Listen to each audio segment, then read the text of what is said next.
请陛下恕罪。臣身为皇亲，竟无察觉淮南叛党的阴谋，实在愧对陛下。朕的姐夫，不只是淮南叛党的座上客，还与刘安书信往来。到底是为查阴谋，还是代为隐瞒，甚至同流合污？不，陛下，臣冤枉了。臣与叛党只是交际应酬，与刘安的书函只是谈论天象、养生。臣真的一点都不知道他们的阴谋啊！臣真的是冤枉的。谁知那些天象养生当中，会否暗藏密语？你与叛党交往甚密，还敢说朕冤枉你？不敢，臣不敢。公主知道臣是清白的。臣与他们只是饮酒赏花，做了应酬，从未议事论政啊。夫人，你说句话呀！臣对陛下的一片担心，公主你是知道的。我不知道，陛下，他的心我不知道。陛下，我只是知道，他经常穿梭淮南汝阴，与刘安亲信吃喝玩乐，其间有否筹谋作乱，我不知道。反正我有我诗集书句，他有他烈焰风凛。我耳畔仿佛回想着他当日的一番话。如果见到俏丽佳人在他的马车上，又或者在床榻上，劝我都不必惊讶，因为他与我各不相干。好一个夏侯伯！当初在长安，你不顾公主，独自去狩猎，朕召你入宫训话，你都忘在脑后。臣没有忘啊。当初朕说，若敢辜负公主，你会如何？小爵，处死。可你明知故犯，看来你眼里也没有朕。不，来人，在，把夏侯伯拉下去后斩。陛下饶命啊！夫人，救我！慢着，请陛下收回成命。汝阴侯不能杀。汝阴侯一命虽轻若泥尘，但公主的名声却是重于泰山。公主在天下人心中是大度、正气的女中豪杰。若其夫君因叛乱之罪而被处死，公主忠诚爱君之名必被辱及。只怕届时公主无辜，陛下为难，众亲唏嘘。夏侯伯叛乱之罪，朕为公主压住，但他有负公主，公然违背朕的告诫，仅这一项，已是死罪。夏侯伯种种荒唐，伤害公主至身，便是死10000次都不足惜。但若以私德不检而判其死罪，是人必说公主遇人不淑，所嫁非人，也有损公主颜面。为了公主声誉颜面，望陛下收回成命。姐姐，你以为如何？这个人是生是死，与我无关，请陛下定夺。夏侯伯，你一不忠于我大汉，二不忠于公主，可为保公主名声，朕不得不饶你一命。谢陛下不杀之恩，谢陛下，谢公主，谢公主。今后，公主与你再无夫妻之名，生死不复相见。你滚回你的汝阴，若以后再行差踏错，朕定要你不得好死。谢陛下，还不快滚！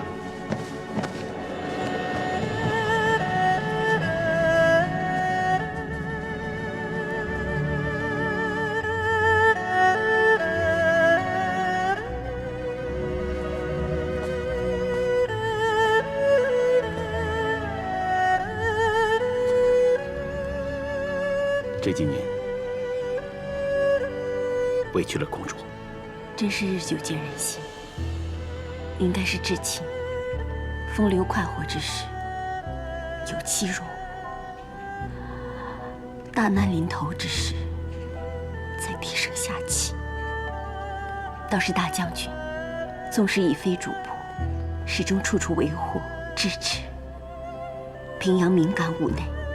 当日平阳侯临终嘱托，要我好好照顾公主，卫青一直不敢忘记。何况公主对卫家有大恩，公主有难处，卫青定会挺身相护。你是忠义之人，守信而不忘恩。只是你可知道，当日公主勾结外戚，图为谋权，那些谣言全都是夏侯坡散布出来的，目的正是要你我避嫌疏远。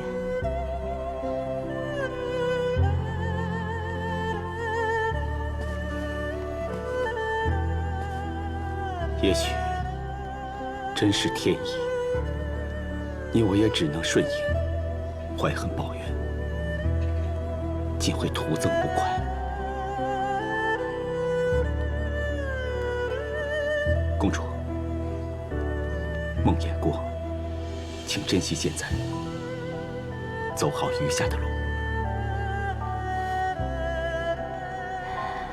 是，但愿前方终有美好相待。卫青未忘做公主牛马，为公主所屈的承诺。只要公主需要，卫青定会赴汤蹈火，万死不辞。此志终生不移。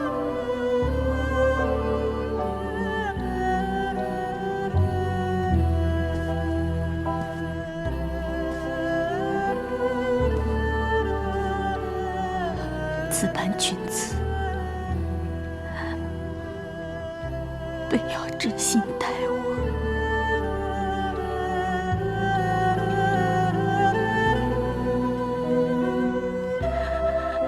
苍天，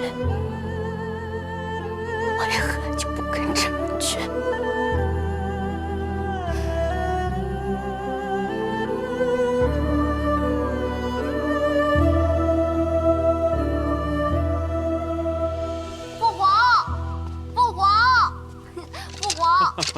菊儿是在蹴鞠吗？是啊，孩儿见过父皇。臣拜见陛下。来来来，都起来吧。过来。菊儿越来越懂礼仪了。这是母后教我的。母后说不许忘礼仪，先识礼，后做人。好，你呀，母后教给你的，你就全记着。我教你蹴鞠，你转头就忘了。朕的皇儿怎会学不了蹴鞠呢？来，去练习一下，回头表演给父皇看。诺。今日怎会有如此清闲，带菊儿来此蹴鞠啊？选拔新兵，本来去向姨母问安，却见姨母在编织什么东西，忙个不停。我不想扰她清静，就带大皇子出来玩玩。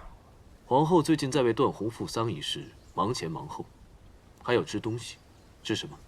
说是芊芊结。芊芊结？芊芊结，母后说芊芊结是要送给自己最爱的人的。哦，原来是送给陛下的呀，怪不得姨母织得如此用心。千种相思，千结不解，交头期中，谁可离去？走吧，陪菊儿一起蹴鞠。喏，来，菊儿，你父皇的蹴鞠也不错，父皇来教你。学着啊。好啊。来。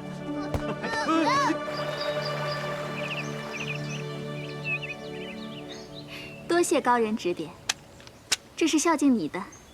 这生了皇子啊，待遇就是不一样。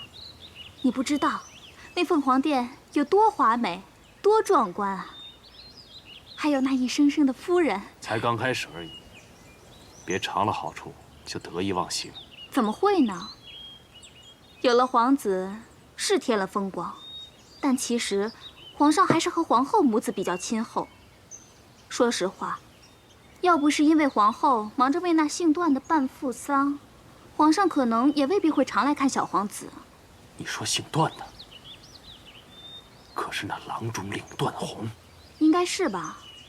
不过他现在已经不是郎中令了，之前被皇上贬了官。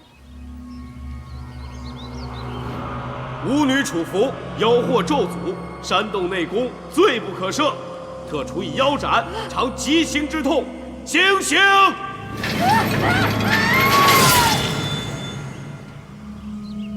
说来奇怪，他和皇后的关系好像很亲厚。他父亲死后，皇后忙里忙外的，好像在为他自己的父亲办丧事一样。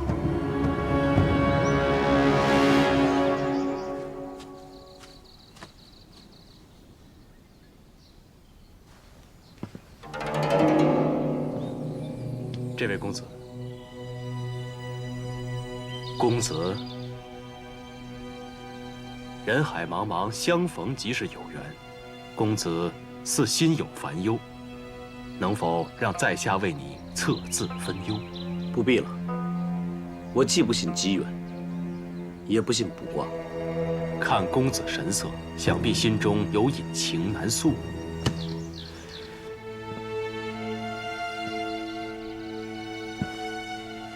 所谓命数，全在机遇。刚好兄弟举枝喝酒，不如在下就帮你算这个枝字，看看能不能帮到公子。这枝是桃字，桃出于土，土属贫贱，想必兄弟出身家贫吧？这枝字上半部，也是后字上半部。枝与后，二者相近，就让在下斗胆猜测，兄弟应该与我们当今的皇后颇有渊源，甚至有点亲厚。看来是京官呐，失敬失敬。你见我衣着光鲜，故此推测罢了。哼，不过你只能得半生功名，这枝字可拆为恶字，恶即困也。兄弟看似显大，实则功名之路难顺吧？官场之上，高低顺逆常有，这种说辞，放之四海皆准。这枝又可拆为节，节字形委屈难书。兄弟虽然表面豁达，但是满怀心酸，郁郁寡欢，情路坎坷。以枝论你一生，可用3句话来概括：半生功名，一生寂寞，情路坎坷。我已说过，我不信卜卦。先告辞了。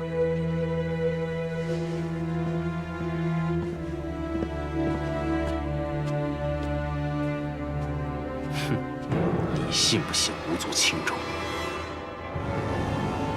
只要有一个人信，就够了。皇上驾到！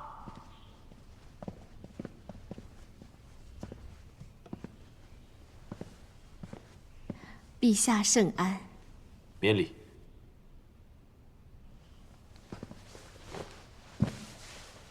收到皇后的邀请，朕正事做完，就马上过来了。谢陛下。臣妾请陛下来，是有东西要送呈陛下。陛下，请看，这是巨儿今日学的诗，特意抄来送给我们。妻子好和，如鼓琴瑟，兄弟既兮，何乐且战。巨儿每日都学诗写诗，以学圣贤之道，却专挑这篇要送与我们。他说呀，他很喜欢诗中所描绘的情景，一家兄弟和睦，夫妻子女也快乐，就像是琴瑟共鸣一般和谐。巨儿果然长进，字迹工整有力，又偏好兄弟相宜、一家和乐的诗，不枉子夫潜心教导啊。臣妾也并未对巨儿多多说教，没想到他小小年纪能如此懂事。也许是皇宫上下相敬相亲，巨儿见闻其然，便有此觉悟。陛下喜欢就好。那臣妾就带巨儿将这书简送给陛下。这便是子夫送我的礼物吗？不止。今晚天朗气清，臣妾还想邀陛下于庭院共进晚膳。臣妾刚做了廷果羹，试了几次才得以成功，想请陛下品尝。好啊。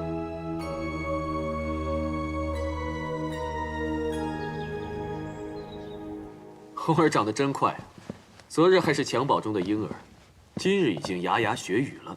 是啊，臣妾第一次听到红儿叫人，高兴的都流泪了。参见陛下。啊，皇桑，你来晚了，红儿已经睡了，所以你听不到她刚才咿咿呀呀的叫父皇了。民女恐怕以后再也不能伴着妹妹看着红儿长大了。这是为何呀，姐姐？母亲催嫁，之前还替我约了相公问姻缘呢。相公算得可准？准不准我不知道，但是连段大人都找他测字，应该很有本事吧？段大人？你说的可是中尉段宏？好像是，就是常跟在陛下身边，很威武的那位。他也去测字？是啊，应该也是去测姻缘的。当时啊，我坐在旁边等候，听那相公说，他的情路多舛，功名之路难顺呢。姐姐啊，那相公分明是骗人的嘛！那段中尉一直在皇上身边办事，又怎么会功名之路不顺呢？那我就不知道了，反正他是这么说的，还说什么与皇后关系亲厚，看来都是不准的。姐姐，你胡说什么？怎么会与皇后有关呢？要胡说也是那个相公，当时他用个之字，说段中尉与皇后有渊源，感情深厚，又说之字有弯钩，是后字的延续，什么颇有渊源，相随相守，纠结以傍之类的话。哎呀，姐姐，你这说了一堆，都没有说说那相公测你的姻缘又如何啊？他说我嫁得不错，没有什么纠结的孽缘。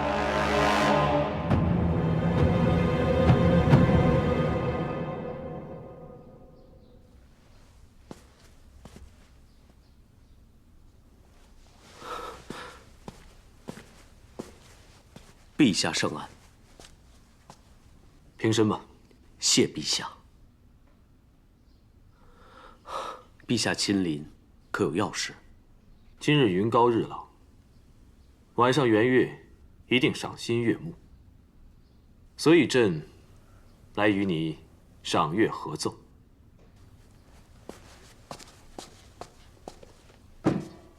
下去吧。诺。朕刚才见你脸色不好，是否心有烦忧？臣只是讶异于陛下亲临，未及迎驾，实在失礼。不必拘谨。最近皇后为你父亲后事忙前忙后啊。臣蒙陛下与皇后圣恩，厚葬家父，还修立功德祠。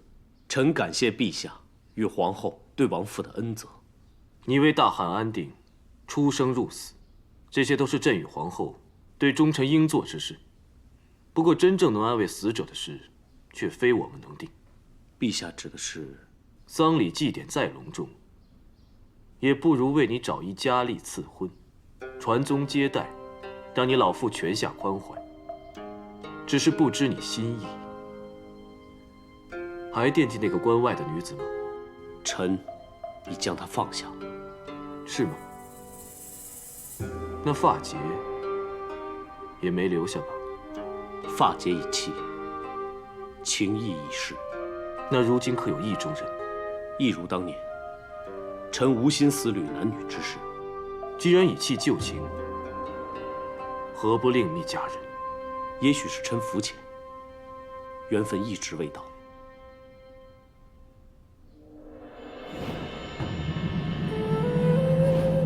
缘分未到，还是缘分早在，只是欺瞒偷窃？臣愚昧，不知陛下指的是？你腰间所系锦囊是皇后所送吧？是皇后体恤臣下。你与皇后关系向来亲厚，皇后体恤臣下，关顾后宫，春送脂粉，冬织裘衣。可她送你的锦囊，却有千千结。臣不明白，这千千结是指何物？就是皇后为最爱所做的信物。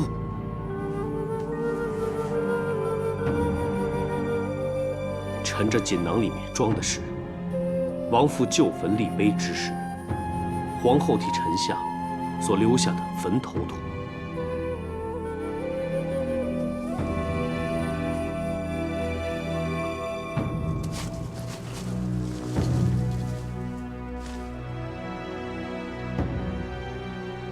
若你无千千结，为何方才见到朕，神情便恍惚紧张？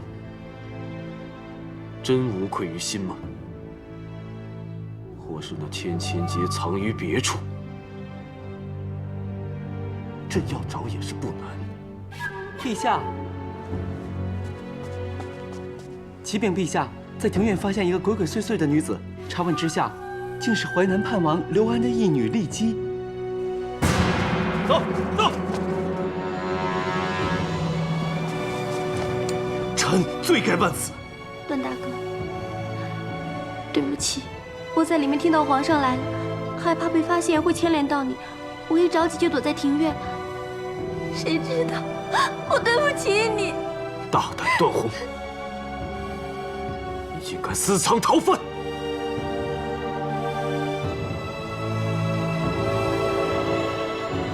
段宏，你真是给朕出了一道难题啊！陛下，任何事都不许打扰。可是皇后在外求见。陛下圣安。臣妾听闻段大哥窝藏逃犯一事，不知朕正不知要如何处置他。朕下旨严办叛乱余党。那庄助不过收了刘安的礼，张汤奏请诛杀，朕也准了。可他竟敢把刘安义女藏于宫中，这是形同合谋造反。臣知罪。陛下，段大哥只身犯险，平息淮南叛乱，立下赫赫大功，他定不会谋反。朕知道他不会，朕也知道他功大。可是，你真自恃功绩，便为所欲为，以为朕真舍不得杀你吗？罪臣从未敢贪功，正因为自知私藏侵犯死罪一条，故先前陛下的封赏，亦不敢接受，也不敢复原之。那段大哥当时不是因丧父而心有愤懑？臣公务在外，陛下没有及时通知，全是在情在理，臣怎会有愤懑？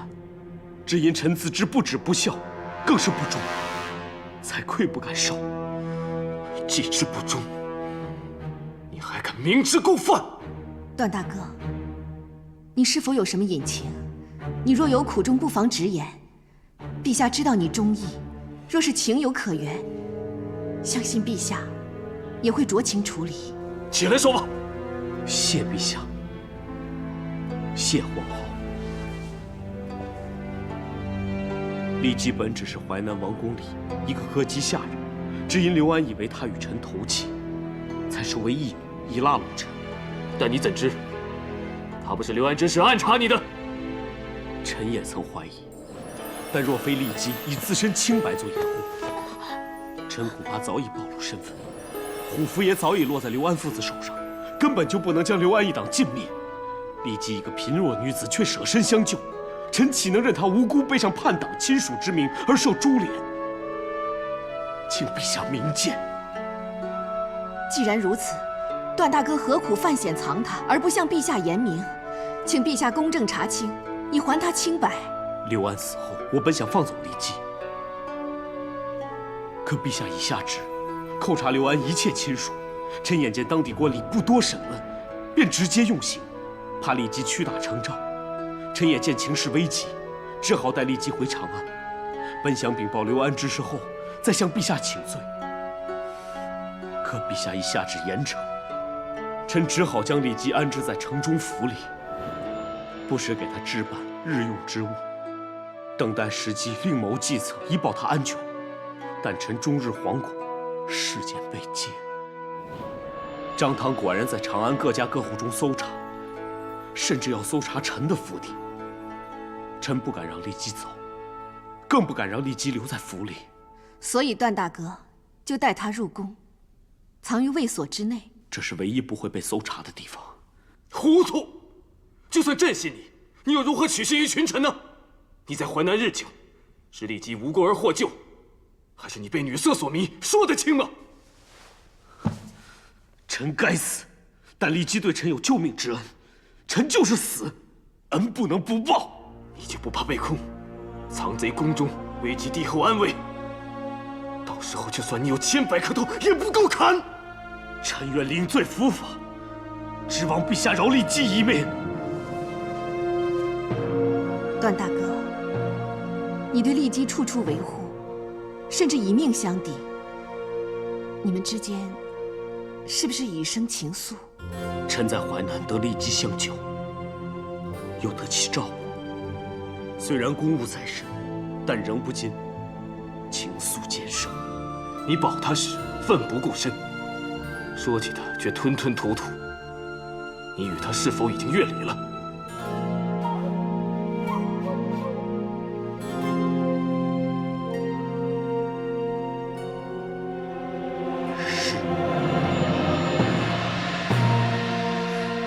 陛下，臣妾恳请陛下让他们二人成婚，这既是成全有情人，也让段大叔泉下有知，为儿子成家而宽慰，更随臣妾盼望段大哥缔结良缘的心愿，以谢段大叔当年赠食之恩，请陛下为段大哥与立基赐婚。朕本想厚赏功臣，将功劳归于其父，只为足偿段宏一半之功。如今有此利人，可谓忠臣之心。朕今就赐你二人成婚，立基既早已归降，自然无罪。张汤之流，若敢问根究底，叫他找朕便可。陛下英明，段大哥还不谢恩？谢陛下隆恩，谢陛下赐臣与立基成婚，谢皇后。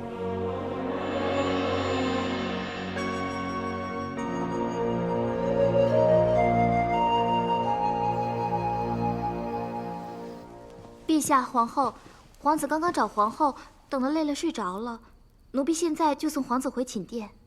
不必了，就让他在这睡会儿吧。诺。下去吧。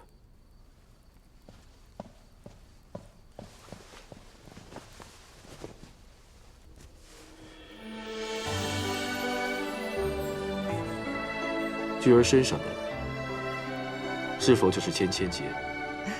是啊，菊儿喜欢就织了给他。陛下何以知道这芊芊结，还如此在意？朕只是听闻这种绳结是织给挚爱之人。原来子夫的挚爱是菊儿。菊儿当然是臣妾的心头肉，至亲至爱的人了。那朕……陛下是臣妾的夫君，亦是臣妾的天。不单是臣妾的挚爱，还是臣妾心中至尊至敬的人。朕之前确实忧心了一阵子，听去病跟朕说，你之前一直在编芊芊结，又听菊儿说是给最爱的人，朕以为不久就会收到，谁知盼来盼去，却盼来了菊儿学诗的书剑和子夫的停果羹。这么说，那是臣妾怠慢陛下了。既然如此，那朕今晚就留在交房殿，你好好的补偿朕吧。一切尽随夫君心意。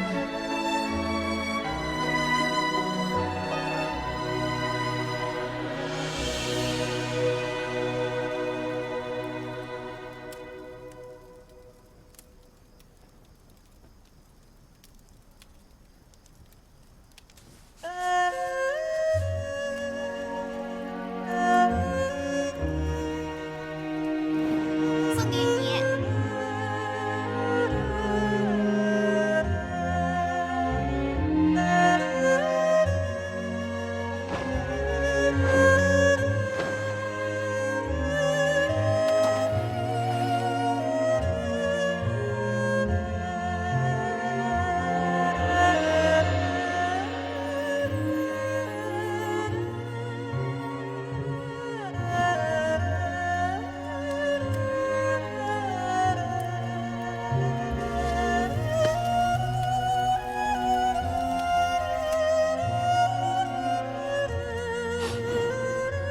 还惦记那关外女子吗？那发结也没留下。缘分未到，还是缘分早在，只是欺瞒偷窃？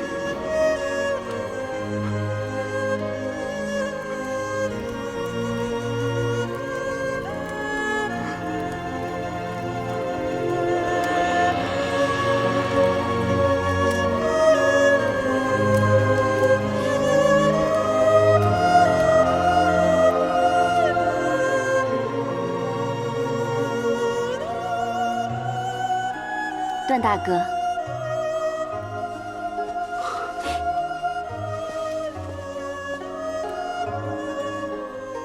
多谢大哥救命之恩。我不过是尽人力罢了。天意总让人措手不及，真不知是我救了你，还是你救了我。当然是大哥救了我，多亏大哥掩护我离开淮南，带我入长安，甚至藏身于宫中，不然我早就没命了。奴婢本以为前途多舛，就算保住残命，亦得漂泊一生。大哥舍身相护，又得皇上赐婚，真是因祸得福。我这辈子也做不上这等好梦。妹妹，别这么说。刚才情形危急，我才不得已对皇上说，与你已经越离，实在辱及你的清白，十分惭愧。既是形势危急，奴婢又怎么会介怀呢？大哥是我的救命恩人，就算以身报恩，奴婢也愿意。更何况，妹妹，我过去不曾越礼，以后亦会守礼相待。李姬，我明白，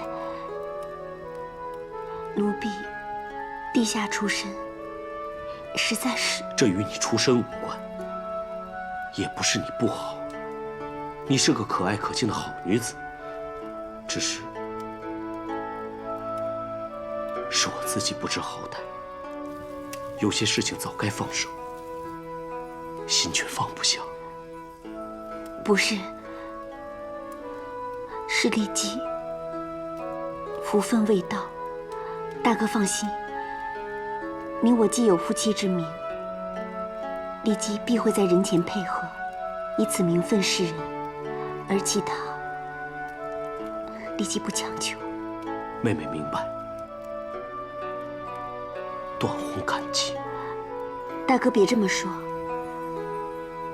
苍天有情，让丽姬遇见大哥，已经。期望苍天继续眷顾丽姬，让大哥有朝一日放开心怀，接受奴婢。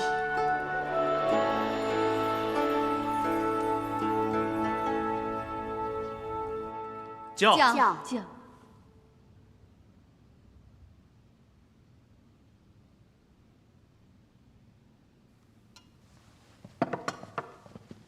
段大哥身边，终于有了心仪之人相伴。段大叔九泉之下，定会为你高兴的。还是要多谢皇后，若非皇后及时解围，臣和丽姬恐怕早已获罪。段大哥为护利姬，不惜一人承担罪责。陛下心明眼亮，自是知道大哥的心意。我不过是顺水推舟而已。丽姬啊，其实我真该向你道歉呐。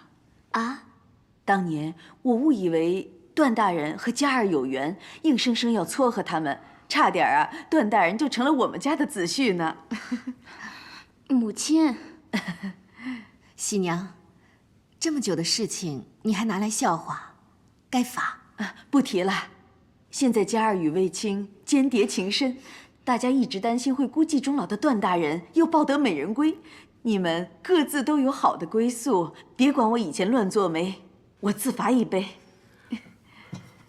该罚的应该是我。这些年来让大家操心了，段宏在此喝下这杯，就算对大家的谢礼，亦是赔罪了。那段大哥以后更要爱妻护家，不要叫大家担心才是。大嫂，这店里的都是你的家人，你不用拘谨，自自在在就好。谢皇后，我本是一名小歌姬，后来成了钦犯，几乎连性命都不保。但皇后是我唯一家人，还可以在此与你们同席，又得到大家的祝福，我真是有你在段大哥身边照顾他，是我们应该感激你才是。皇后请放心，我一定会好好照顾段大哥。还叫段大哥呢，该改口叫夫君了。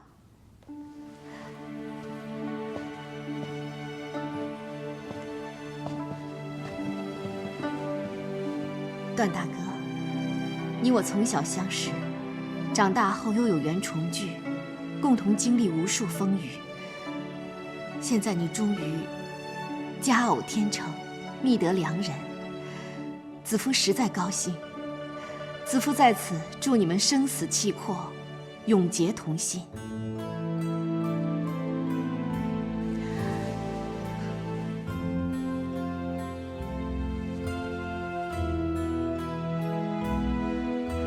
段大哥，我封后时，段大哥亲力亲为，劳心操办。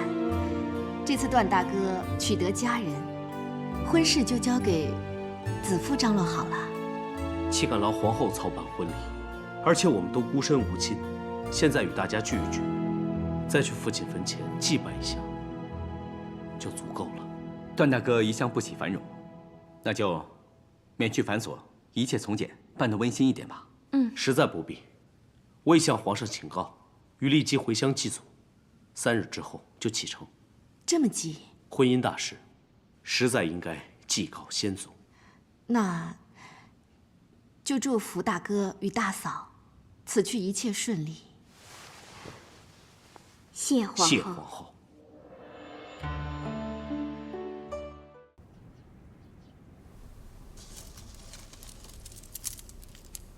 皇后，请看，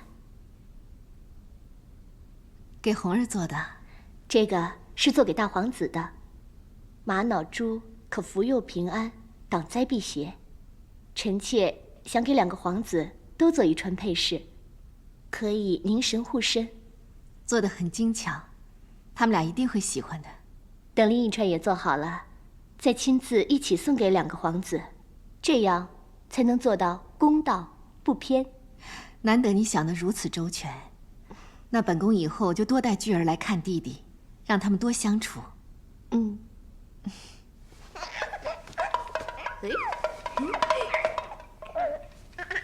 弟弟，你看这个好看吗？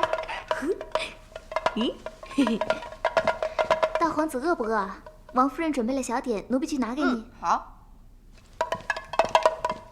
生了红儿，才知道做母亲实在不容易。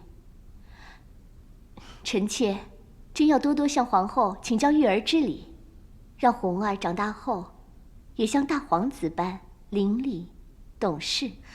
妹妹不必太过担心，我看红儿很乖，甚少哭闹。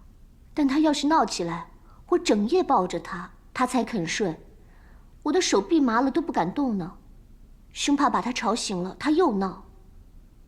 臣妾最听不得我的红儿哭了，她一哭，我的心都碎了。这一说起来，我又想他了。不知道这会儿是不是又哭着闹着要找母亲呢？那我们去看看。嗯。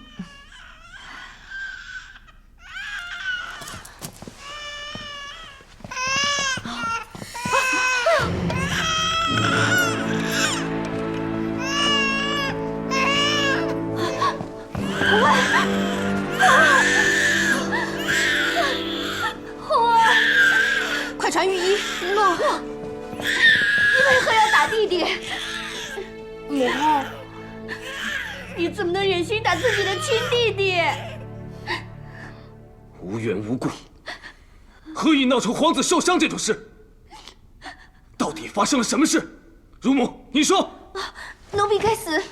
当时奴婢与巧巧去拿食物给二位皇子，谁知回来听到二皇子在哭，我们进去一看，就发现二皇子的额头上有伤，而什么？而大皇子手里的腰骨上有血。陛下，臣妾没有冤枉大皇子。巧巧，乳母所言是否属实？你无需顾忌，看到什么就说什么，知无不言就好。诺，确如乳母所言，但奴婢并未亲眼看见大皇子打二皇子。那寝殿里还有别人吗？当时确实只有2位皇子在场，而且染血腰骨也却在大皇子手中。菊儿一向温顺，怎会发生今日这种事？你常说菊儿熟读圣贤，这是兄弟既息，何乐且战吗？菊儿幼萌不识人事，今日之事，皆因臣妾治家不严，教子无方，求陛下责罚。责罚你，菊儿就会长进吗？他小小年纪就残害兄弟，长大了岂不？如今发生这样的事情，臣妾也无话可说。臣妾只求陛下保重龙体，切勿动怒。幸好御医医治及时，红儿的额头不会留下伤疤。可怜红儿，一定疼痛难当。我的红儿，小小年纪就受这般折磨，臣妾头希望大皇子打的是臣妾。菊儿所作所为有违孝悌，背弃人伦，实在可恶，绝不能纵容。他人在何处？臣妾已罚他在传德殿静思己过。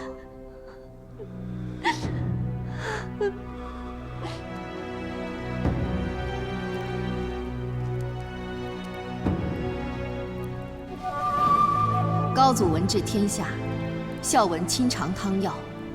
薄太后御下有方，窦太后匡扶幼主，王太后慈爱敬长。这传德殿中，铭刻的是功德，传承的是仁义孝亲之情。今日你就在此好好反省，想想先人教导，想想自己错在哪里。若是想出来，便跪下向先祖认错。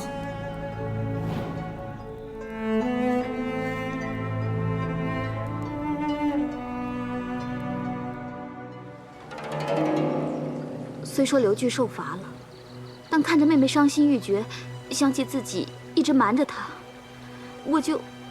不，万万不可心软。王燕不比你，她什么都藏不住。若是知道了真相，燕能成大事。这个我自然清楚。你放心，我会一直狠心的瞒下去。你要她真情流露，现在她那爱子之情，皇上看着就动容。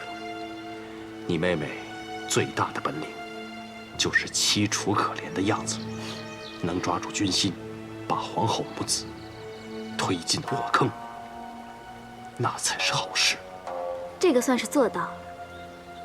现在皇上对皇后还有那大皇子大动肝火，说要严惩，你这招确实奏效。知道刘据要来看弟弟，你要我事先藏在妹妹寝宫的屏风后面等待，等乳母和巧巧出去了，我就有机会下手了。哼，一切有如天助，那刘据果然跑开了，我马上就从屏风后面出来，拿起腰骨，狠狠地打红儿的额头，然后马上躲起来。看到刘据拿起那腰鼓，我就知道他自投罗网了。可是我却笑不出来。该笑不笑，怎成大事？这下所有的人都以为刘据生性顽劣，残暴凶狠。如此于你，与你妹妹，还有那小儿，都是天大的喜事。我知道是喜事，可是红儿，她毕竟是我的生儿啊！一出母胎我就照顾着，听到她哭的都喘不上气来，我这……哎，荣华富贵，你要不要？那就别再说这些丧志之话。过些时日，我再给你们使一个此消彼长之法，到时候你妹妹和那生儿的权势富贵都会此消彼长。但是要切记，一定要狠，而且王爷绝对不能知道真相，只有假戏真做，才可以让庶子成龙。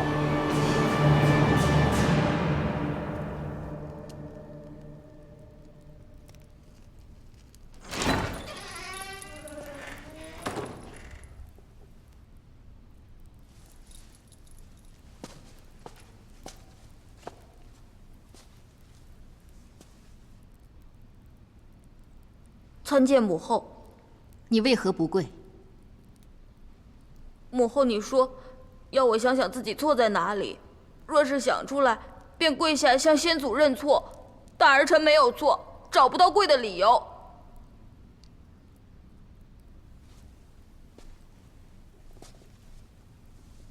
那你跟母后说，你认为自己无错的理由。儿臣喜欢弟弟，看到弟弟哭，便拿摇鼓来逗弟弟笑，却看到弟弟额上流血了。儿臣不明白，更不明白的是，为什么母后和其他人都骂儿臣？母后，儿臣这里好疼。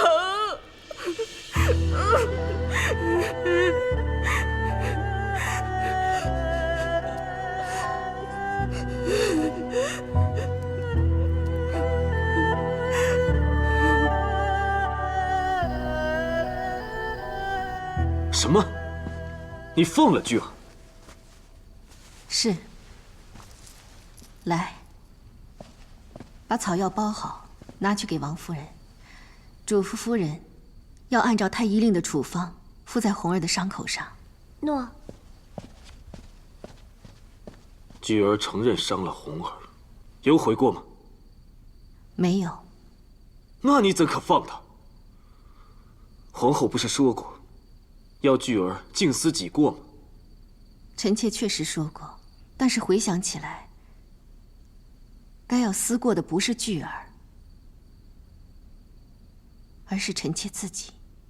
你即使再自责教子无方，又有何用？现在该做的事，就是教好儿子，要让儿子明白孝悌之道。臣妾之过，不在于教子无方。臣妾身为后宫之首，没有照顾好两位皇子，是臣妾之过；没有查明事情始末，就莫名处罚巨儿，是错上加错。作为母亲，没有体察儿子的心情，没有细听他的冤屈，没有信任他，更是大错特错。皇后言下之意，难道是王夫人使计伤害自己的孩子，在污蔑巨儿？臣妾并无此意。臣妾只是不想在没有真凭实据之前，就定论是巨儿之错。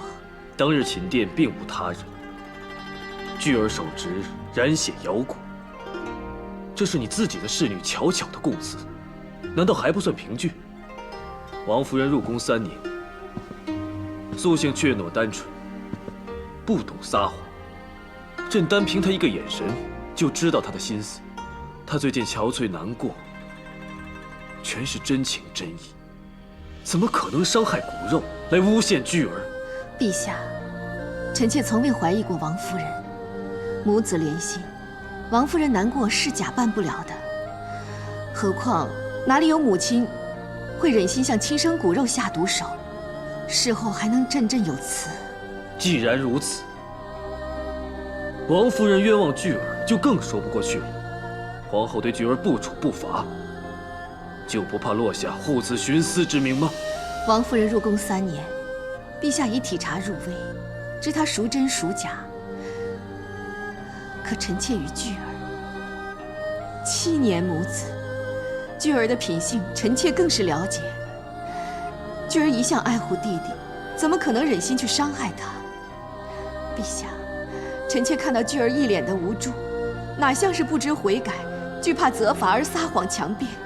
巨儿一向稳重，朕也不愿相信是他所为。可人证物证皆指向他，叫朕如何不信？陛下，可知道巨儿在传德殿对臣妾说过什么？巨儿按住胸前，说他真的好疼。疼？巨儿也受伤了？巨儿说的是他心疼。他说见到弟弟受伤流血，他心疼；见到母后为他忧心难过，他心疼。可是他最心疼的，是一向疼爱他的父皇，竟然不相信他。巨儿问臣妾：“父皇是不是真的相信他会伤害弟弟？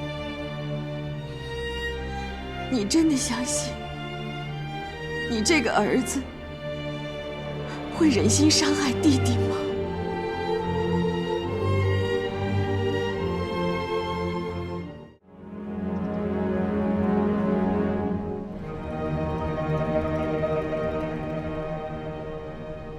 红儿的伤势应该已无大碍了吧？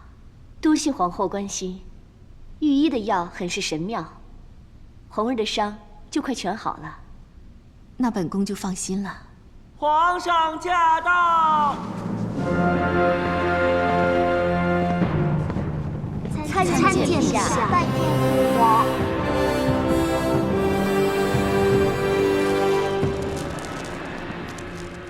平身吧。谢父皇下。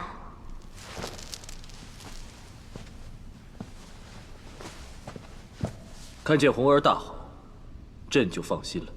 红儿无碍，全托陛下洪福。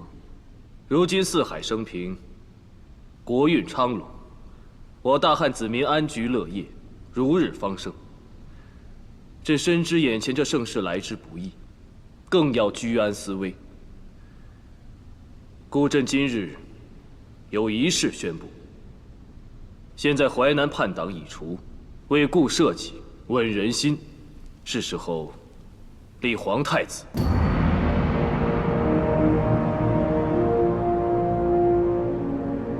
当年高祖皇帝定我大汉江山，何其威武！持剑安邦，是为汉室子孙恪守之志向。汉室后继之人，更应该坚贞卫道。一如朕这削铁如泥的宝剑，为国为民而坚勇无匹，这剑，朕今日就赐予二皇子刘弘。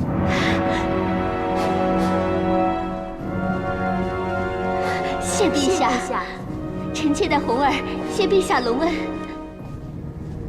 免礼了。希望红儿长大以后，可用此至强利剑，相助兄长，安邦定国，兴我大汉。菊儿，父皇立你为太子，你可有信心担此名威啊？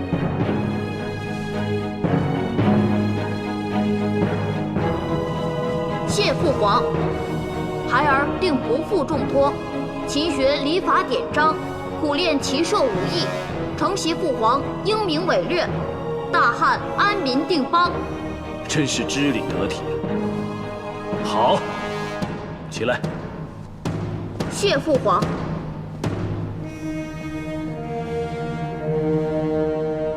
谢陛下对巨儿的信任。朕此举又何止是信任巨儿？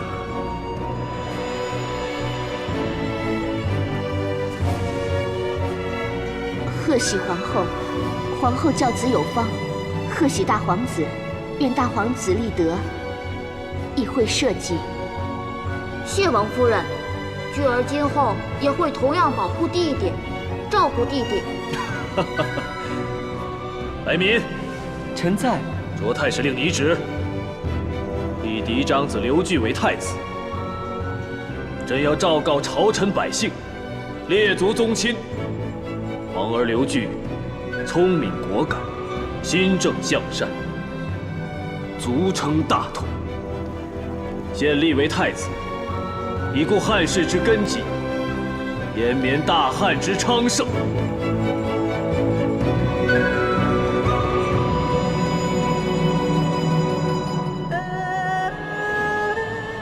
姐姐但说无妨，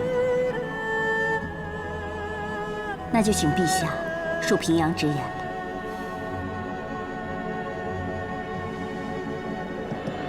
母后离世，长秋殿这里本该冷落凋零，可是无论我何时到来，母后寝室总是鲜花不绝，而且这里所有的摆设都被打扫得一尘不染，还有殿里所有熏炉，里面全都是母后生前最喜欢的檀香。弟弟可知这份心意是何人的？当然是皇后的心意。王夫人爱君爱子是小爱，皇后心怀母后，待你我行孝，爱君而及君之所爱，是为大爱。传立太子，按礼法，当然应是皇后所出的嫡子。何况一如父皇遗训，能否兄勇弟恭，在于其母贤德。请陛下无需过虑，早确立人选，便早安定人心，免去不必要的争端。姐姐观人愚微，分析入情入理，毫无偏颇，心思比朕透彻。为大汉社稷，为母后，为我们姐弟亲情，臣只是以陛下为先，什么误会嫌隙都不可以掩没你我手足之情。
叫！我走了之后，你和佳儿又生了2个儿子，又当了大将军，我应该连敬你3杯啊！哎，这3杯我不喝，你自己喝。哈哈哈，舅父说的对，姨母的巨儿被立为太子，我又被封为冠军侯，这些喜事啊，你可要一一的向我们敬酒道贺。好了好了，大家就是合起伙来要灌醉你，看你怎么挡回去。哎，何用挡啊？反正高兴，我今天晚上就打算一醉方休。哎呀，我离开这么多年，见到那些贫困的百姓们逐渐生活富裕起来，我也正想开开心心的喝上一杯呢。这都是多亏皇上推行种种新政，筹集军粮之余，还休养生息，保障百姓生活。这些也是段大哥四处奔走推动的成果。百姓安居乐业，才能合全民之力与外敌一决胜负。那你应该日日带兵操练，随时候命了。这场大战近在眉睫吧？现在只待皇上一声令下即可披甲，决战漠北，换我大汉长久安宁。只是这次战事非同小可呀，若是有丝毫的闪失，我呸！说这种丧气话。哈哈哈，易大叔你多虑了，我们屯兵储粮，养兵练马，军力更胜从前。况且有我率万骑轻骑做先锋，又有舅父统领调度，哼，一定将外敌杀个片甲不留。我看你啊，真是想明日就上战场啊！放心，快了。易大叔，我有一样东西想要送给你，想必你一定喜欢。打算等你回来就送给你。稍等片刻啊。啊，好。我看你这小子等打仗都等得心慌了，到时候记得带只双峰骆驼回来，我很想骑一骑啊。双峰骆驼你也懂？我懂得可多了。西域还有梭梭树，上结肉松茸，既可强身健体，还可以治内伤。你知不知道啊？真好，你们一碰面就吵，这里热闹多了。母亲，3个孩子已经睡下了，卫青呢？他说有礼物送给我，进去拿了。一定是前2年啊，他给你买的星象图。哎呀，昨天收拾书房的时候，我给收起来了，我现在去看一看。啊，好。双峰骆驼你懂？你骑过骆驼，我还骑过白虎呢。真的吗？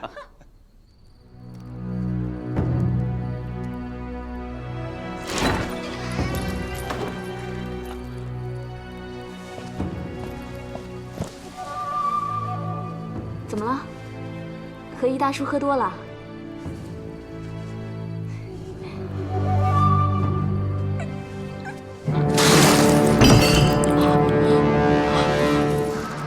来人！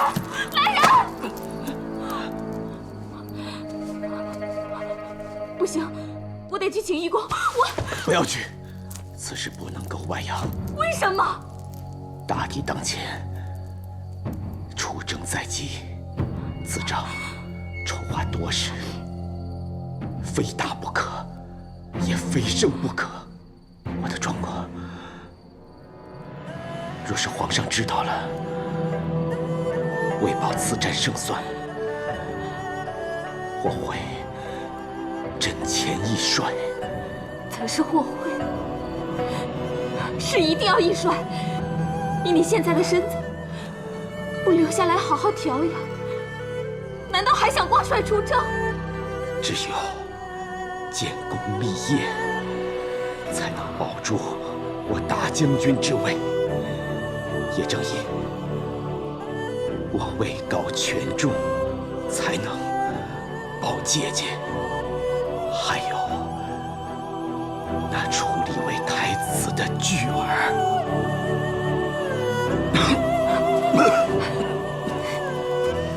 皇上用人为才，这是无可厚非。但是朝廷后宫总会潜藏豺狼虎豹，恩宠权位一朝变异，谁能预计后果如何呀？你是顾虑周全，但这已经不是第一次了。佳儿，难道你身子抱恙已久？你只是一直隐瞒着我。我知道你怕我担心，我不怪你隐瞒。但是你现在这个状况，怎谈建功立业？去兵骁勇善战，由他挂帅，一样可以立战功，保皇后，助太子。去兵用兵布阵，确有天分，但毕竟太年轻了。我担心他大战轻敌，犯下兵家大忌。这只是你的猜测而已。去兵年少气盛，却手握兵权，除了我如今以舅父和大将军的身份压他，军中再无人可以制衡他。如若他决策失误，或是遇上了不服命的老将，这后果不堪设想。情势如此，我不能不去呀。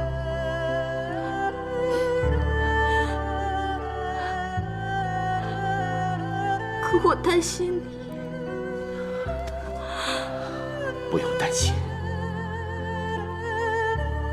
能打此仗，已经使我精神百倍，重新抖擞。我虽6次胜敌，但那敌人死而不降，重返边境，此战足可让我大汉子民长久太平。试问，有几人可以7次胜敌，更能根除后患？所以，我要打嘉儿，我想打。你真能撑得住吗？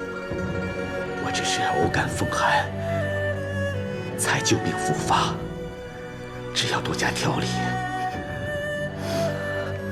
我一定会没事的。可是你此事我必替我隐瞒，这个秘密谁都不能透露，尤其是不能让我姐姐知道。